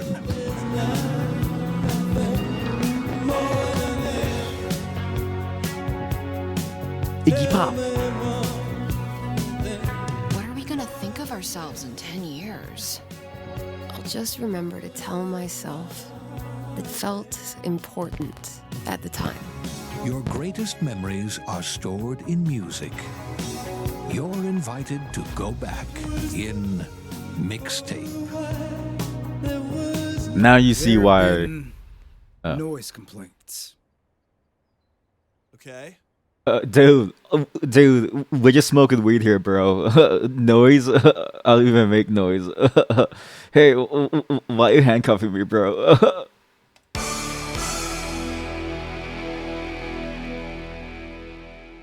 Now, you may notice a certain trend here, okay? One, you may notice a name here that I've long since thought of as a very good game publishing house that seems to know what they're doing and that game developers seem to enjoy working with. Annapurna, they're doing something very, very good. Even though their games may not be like masterful, like money makers, they don't care. They'll fund you even if your game ends up being with mixed reviews, as long as your idea fits their vibe. This is an Annapurna vibe game, right? Same thing with that Willem Dafoe game. That's an Annapurna vibe game. There's a certain vibe to Annapurna games. And I'm pretty sure we played an Annapurna game at some point recently on stream. Very recently. I'm pretty sure we played something. Well, what's that list of games? This is awkward. Awkward pause. Just doing research. Give me a second. Yeah. Oh, yeah. Very awkward pause. Give it a moment. Give it a moment. Trying to find the name of the game. It's somewhere. I'm a liar. I'm a liar. Okay, well, I thought we did. Sorry, but I played it by myself. I played Stray by myself. But yeah, it's a very good studio. But also, you see why I like this game so much. The mixtape. You go through like an ancient time. This is the primordial time of like music. And most of the songs are before me, but because I grew up with somebody who was from this time, they listened to these songs as I was growing up, and so these songs are like embedded in my head. But I just don't remember the names because I was like a child. But I hear it and I go, oh yeah, I get that. You know what I mean? It's about the environment. I also enjoy it just because like I'm curious to see how the story will go and like the weird gameplay elements. Again, it's a walking simulator, I'm assuming, but it seems like it's doing some things to make it more interesting than that and just walking around, right? It's a bit like playing the Stanley Parable. Where it's like, you know, it's a walking simulator, but like that's kind of what you want in that moment. This is gonna be my one walking simulator for the rest of the year, basically. Next year, because we're already in June. And the reason why it's coming out in 2025 is because they have to find like their grandpa's like old vinyl. They have to go through like everything to like find like, you know, Smashing Pumpkins and like Iggy Pop and like Susie and the Banshees and stuff. Yeah, this is a very fascinating game. I'm very curious to see how this one plays out. I saw it and I was like, I like the concept. And also, I think the story is something that most people, not everyone, can relate to. The idea of like, what are you going to do in the future? Like, what exactly does, like, what's the next step, right? Because you go through this like a pipeline, okay? And everyone has a pipeline. Everyone has a pipeline that they start out in and that they go through up until a certain like points. When you're through the pipeline, you never know what to do. You go through the pipeline and you're like, okay, what do you do after? Like, what's after this like pipeline of stuff? For some, it's education. For others, it's like war. But that's a whole different thing. But either way, you have this like pipeline. And when you're finally given the ability to choose for yourself, you kind of wonder like, okay, well, what do I do? All I know is this. All I know is this pipeline. What do you do? Who are you going to be? I enjoy that this game sort of like it seems like it's going to tackle that element because it's a fascinating question. And I've been thinking about this question a lot because I'm trying to think of how to like relay this to my niece and trying to because like she's the older one, and so I'm trying to figure out like, okay, like what are you gonna do if you like just try to like ask her and like get her to like think like, you know, because she's a bit hesitant in terms of like what she wants to like do and what she feels like doing, and she's asking me for advice on like what she should do. And I'm trying to figure out how to best say like it's really gonna be up to you without sounding dismissive and without sounding like I'm leaving her like up to like hanging like. And like dry, right? Like high and dry. I don't know. But without leaving her to feel alone, I wanted to know that ultimately she's responsible for what she is, and that it's gonna be up to her to figure out what she wants to eventually do and what the meaning of her life will be. So I'm curious to see how this one goes. Other than that, though, all the other trailers I look at it and I go like, oh shit, right? Like you have Civilization 7, which is cool, but it's like. I'm still on my Civilization 4 game. We haven't even like finished yet. My buddies and I still haven't even like gotten together to like finish it. It's been like 3 years since we bought the game on sale for $5. That's 4. I didn't even know that there was a 5 and a 6. I'm still stuck on 4. So I mean, this pretty good. Avowed is like, you know, a whatever game too. Obsidian is cool, but at the same time, it's like I saw the gameplay and I'm like, it feels stiff. So I'm like, I don't really know if I want to play it. Then you got other games like Gears of War, where I'm like, yay, Gears of War. I will play one thing though. The Gears of War trailer had the song. You know what I mean? I think it had the like song. Let me see if it's had the song. Was it this one? Well, the original one did. I can't remember if this one had it.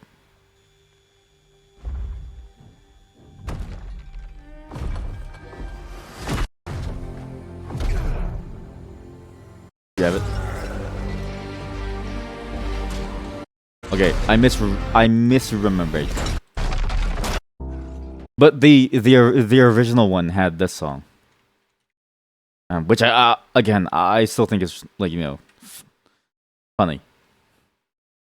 It had this song here. This is the trailer. Yeah, this one. Such a stupid song. It's not stupid. It's a perfect song for what the game was.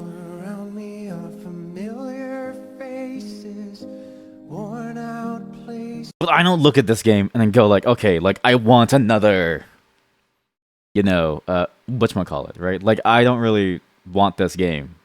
Like there's other games that I would prefer to see, but it's like I know that they're doing this because it's like one of the easiest games to like make to like show at this point.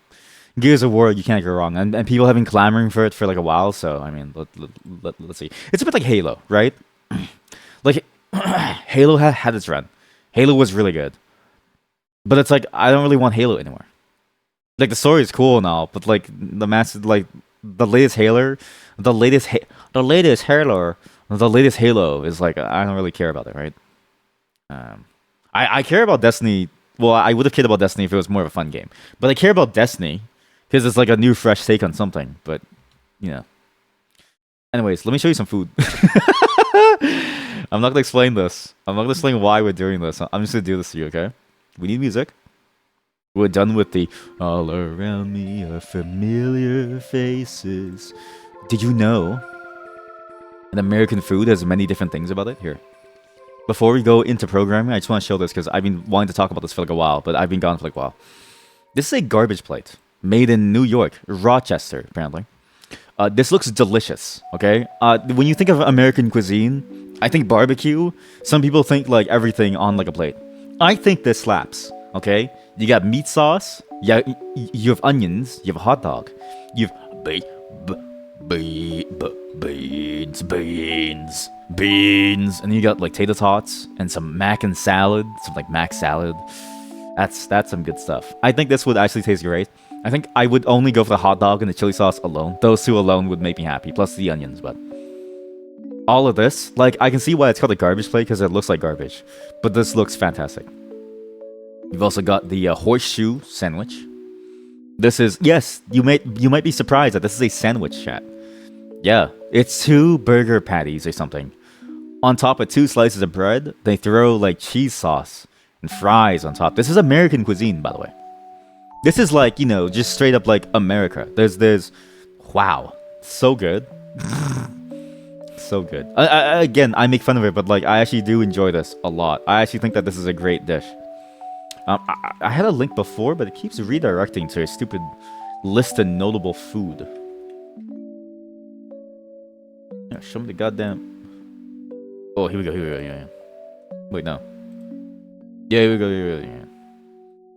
You got liver mush. I actually think this would taste great.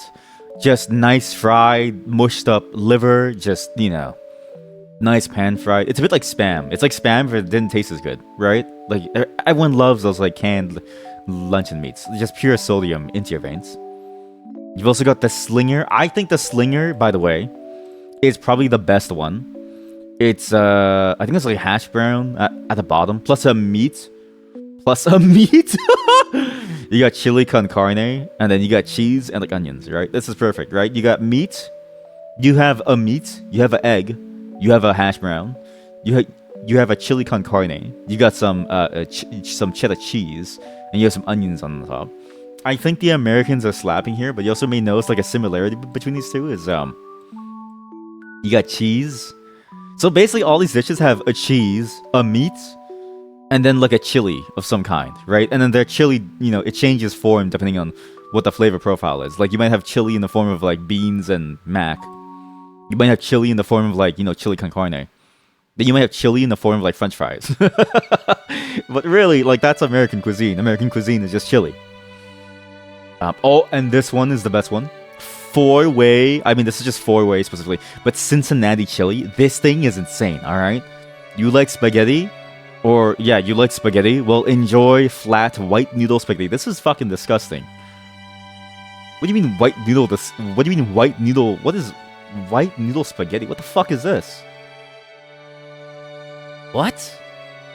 That's not spaghetti. That's not a spaghetti noodle. If that shit isn't like radioactive, like if a spaghetti noodle doesn't look more yellow than white, I think something's wrong. I think you didn't have enough egg in your mixture. This is when you try to make like a spaghetti noodle, but all you know about noodle making is that you need flour and like water. And no one ever told you that there's more flavors besides salt and like sugar. And that there's umami inside of egg. No one just ever told you. So you end up with like this trash. Oh my god. Anyways, this looks really good.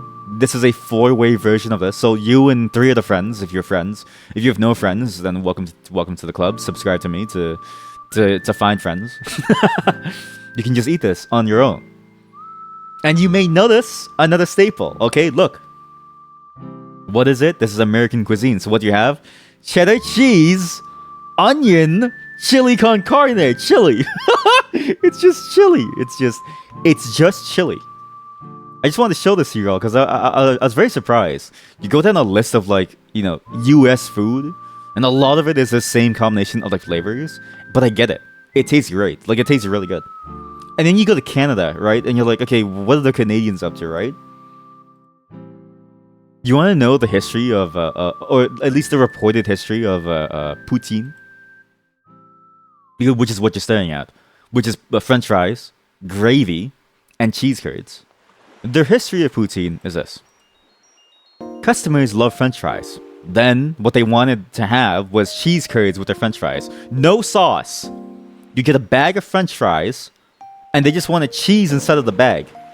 And so they asked the store owner, this is the actual like reported history of like where the poutine came from. And they were like, hey, can I get cheese inside the bag with my French fries?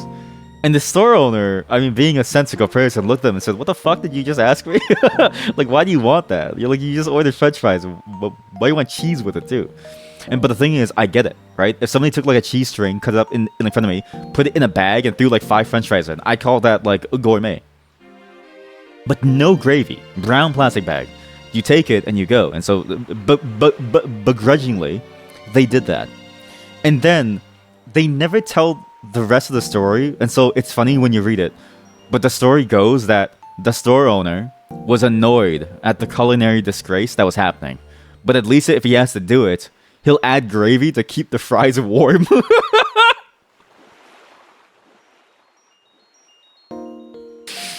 I'm not kidding you. You go to the Wikipedia page for like poutine. That's what it says. But there's no mention of it being in like a bowl. So imagine, I'm pretty sure it's still inside of a paper bag. So your paper bag is like soggy, right? You got gravy like leaking out the bottom because the paper bag is not like a solid structure. The paper bag is not meant to hold like liquids. The paper bag is meant to hold like a solid, like a French fry and cheese grates. And the reason why they added the gravy was not for flavor. They added the gravy to act like a furnace. I don't know why they did this, but the store owner thought that the gravy would help keep the fries warm. It's like, what the fuck do you mean? Like, I don't know, throw like a heat pack in there, right? Throw like an icy hot, like, you know, packet in there or something. I don't know. Tell them to put it back in the oven, like make it kind of raw so they can put it into the oven. Why the gravy? Who thinks of that?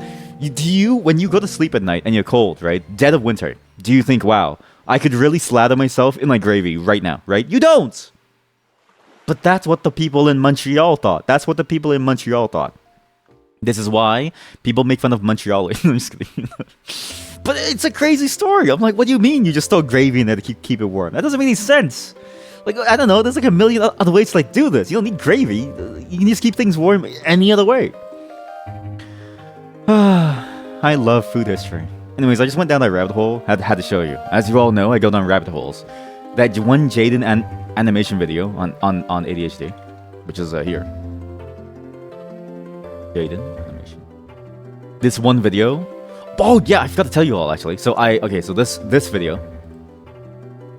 Great video, okay? Really good video about ADHD. Not because it's accurate. I don't know if it's accurate, but it's very entertaining. Why is it so hard for me to just do the things I need to do?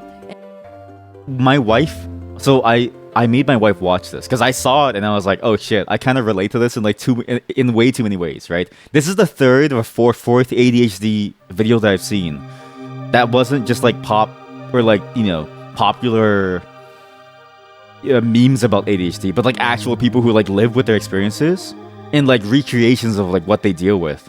And I was like, holy shit, I do have memory issues. I don't remember what I do like 5 minutes ago. It's why I always joke that I have short-term memory loss. I go down rabbit holes, but I can't start the thing that I want to do, even though I know if I start it, I'll be fine. I just can't get to like doing it, right? I made my wife watch it, and she was like, you should go get tested. She said, we're on the sofa, and we're watching it, and she's like, you should go get tested. And I'm like, is it that bad? And she's like, yeah, I see a lot of you in this. And like, because halfway through the video, right, like Jaden's talking about like what she like does and like how she goes through things and like how she forgets things and how she can't get started, and she's like, yeah, this is you. And like the moment that section started, she looked at me and she's like, you should go get tested. So maybe in the future, I don't know, we'll go. I was supposed to have a doctor's appointment for it recently, but they had to bail. It's a whole process in Canada to get it done under our sort of like provincial healthcare system. It's a huge, long process. It takes like years to finally get like an appointment. So, but my time is coming up. I'm 2 years out. So 2026, I'll know. If I get a high-paying job, I can pay a psychologist $5,000 per hour to talk to me and psychoanalyze me for like 3 weeks. So let's see how it goes. Whichever option comes first, really. I have a feeling it might be one or the other. But, you know. But yeah, that's all I wanted to share with you today. Before we get into the fun stuff, okay? Well, not the fun stuff, the boring stuff. But today's also a bit of an interesting stream. So you may notice that the title of today's stream, I don't want you to see this anymore. Just, okay, please stop staring at the title of today's stream is very, very different. Because today we're trying out something new. In fact, you won't even see the dog. You won't even see me. You won't see any of this. We're going to be trying something interesting. I'm going to switch scenes for this because we're going to try something called synesthesia. So it's a program that's a music visualizer that I found. You haven't joined my Discord. We share a lot of really cool stuff that we find. For programming, I like to program to music. But I also thought, okay, showing you the music alone and letting you listen to it, that's cool and all. But it's also kind of boring because like you don't see anything. Like it's a bit like you want sludge content to keep people's attention spans, right? And so I thought, why don't I do that? And Synesthesia was actually a really cool program because what you do is you load up a thing that you want people to see, and it reacts to the music that you hear. And so that's what I did. I made it so it's reactive to the music that we hear. And obviously this is a trial version, so we don't get like the full ones, but I have a playlist to play for you all to get us into the mood for programming, because again, today's a very slow, boring day. Now, I need to warn you. This thanks Okage. What? You choose programming over Factorial. I veto your vote. We'll do a split. I like Factorial more. It's fun to kill the aliens. It's fun to build like turret balls, right? It's you don't need music. You have sludge content through Factorial, and I love programming the like trains. I really enjoy programming the like trains.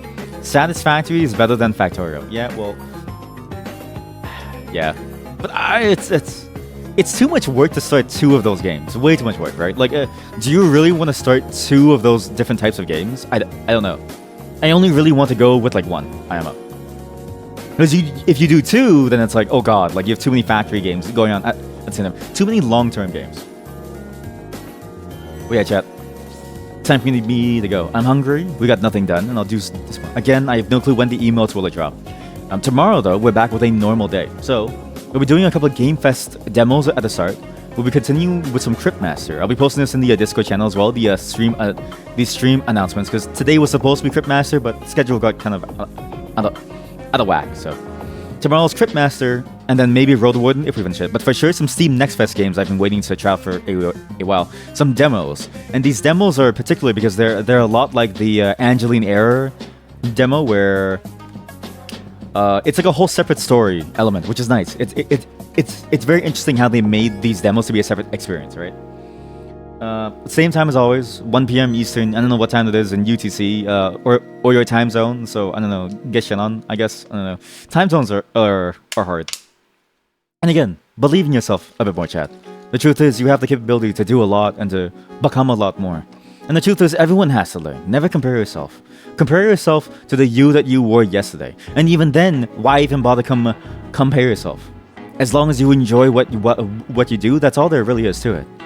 You don't always need to chase for a higher calling. You don't always need to go even higher and higher to become even better and better and better. There's no need to sometimes. Sometimes, you just want to be a worker bee and that's it. And that's okay. Right? As long as you're happy, as long as you enjoy what you do what you want to do so that you enjoy what you want to do. That's all you really need to do. Thank you for the Discord call as well. I should remember to type that. I should make it activate periodically or something. Yeah, but like that's... Chat, we don't have an active chat. I don't think we have a very active chat, right? So when it's dead, I feel kind of like, I don't know, I feel sad when I see like the bot talking to itself. I'm gonna say it, chat. I feel sad. I have now become the parasocial Andy. I've been dreading this day for a long time. Was when the streaming aspect of the streaming would like become something that I care about on an emotional level. I started this with no emotional care. I was nervous, but I was nervous in the way that public speaking makes you nervous. Now I'm afraid. I'm afraid of the fact that I feel sad.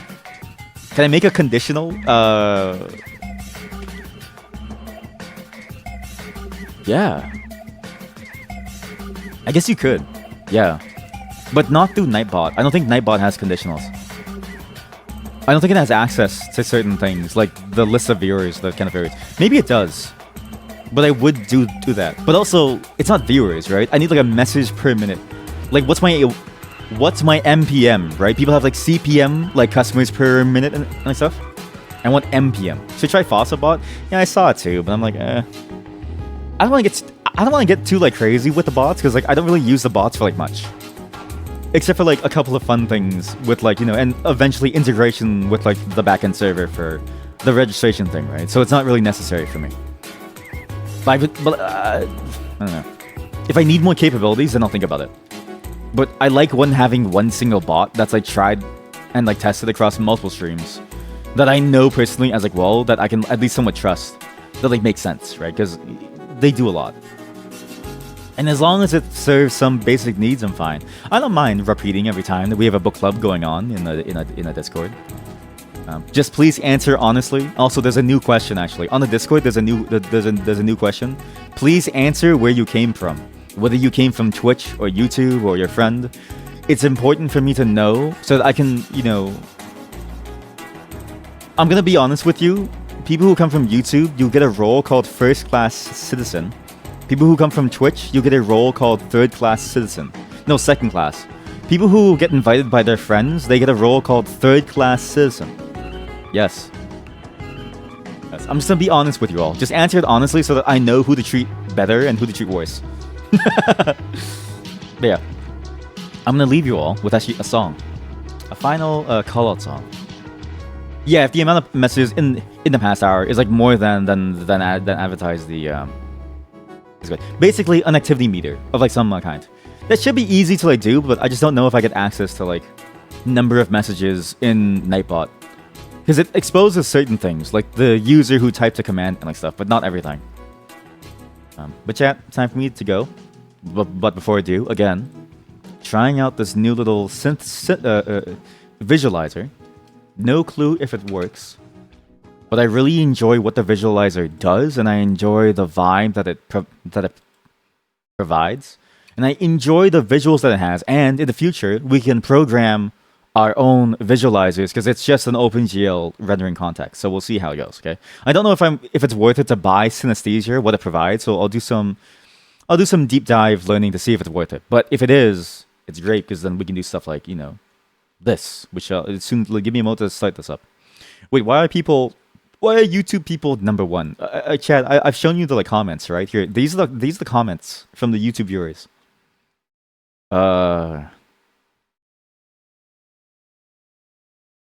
By the way, did I show you guys this? This meme is hilarious. It's not a meme, but it's just funny. Order a Greek salad. They are lazy and they cut all the tomato, onion, and cucumber in small pieces with a machine cutter. And it makes it hard to eat the salad and tastes not as good as when they slice. When I asked the waiter why he said it's easy and I can bring you spoon. Real? Eat salad with spoon? Oh man, it always cracks me when I read the like real. You vaguely remember. I'm trying to find it. I'm trying to find where is the comments. There we go. This is why the YouTube people are like number one. Is this AI? What else? There's a couple other comments. I think I put them in like a different folder because there was too many of them. Oh, and also the fem socks. Where so many people love the sock episode. Wait, I'll just show you it live. Okay, chat. Look, this is okay. Again, for some reason, American Truck Simulator VR is like a very hot topic, right? And again, they're programmer socks. It's just the way it goes, all right? For some reason, this video popped off, and everybody's been asking me about the socks. Everybody comments about the socks. Listen, the socks, it's a programmer sock. It's a meme. It's a meme about programmers. I even had to pin a comment saying these are programmer socks. Not programmer. It rhymes with pro gamer. Bro had the femboy socks on. Best recommendation by YouTube. Fellow programming socks wearer. How did I end up on femboy trucking? Wait, actually, is this so entertaining? XQC ass stuttering. I didn't plan that. That was a real stutter. Mike, and then somebody gave me like a whole thing about like a breakdown of the custom keyboard. I was like, what?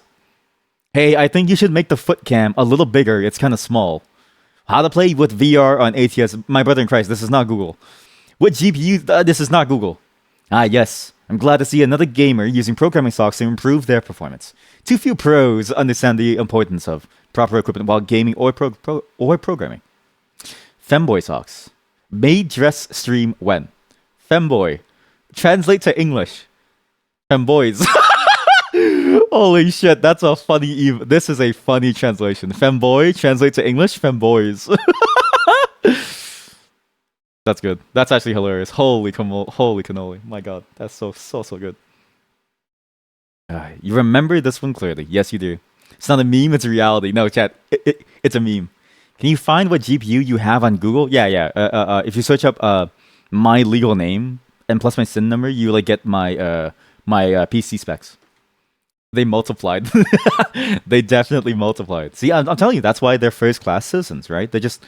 You're not the same, chat. You're not the same compared to who they are, right? You wish you were like them, but you're just not like them. And it's okay to not be like them, but just realize that you're nothing compared to the people on YouTube who say just the darndest things, right? And the crazy thing is, right?